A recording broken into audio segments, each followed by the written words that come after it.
الشيطان الرجيم. بسم الله الرحمن الرحيم.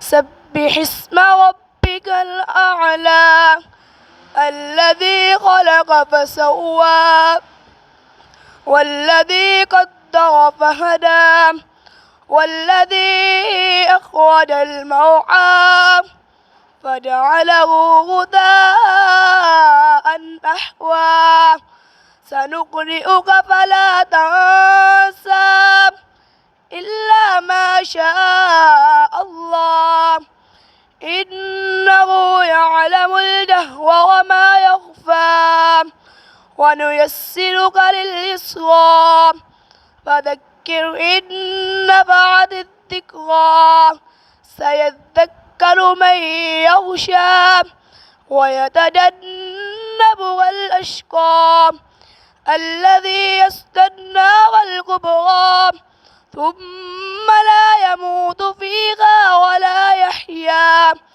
قد أفلح من تزكى وذكر اسم ربه فصلى بل تؤثرون الحياة الدنيا والآخرة خير وأبقى إن هذا لفي الصحف الأولى صحف إبراهيم وموسى صدق الله العظيم.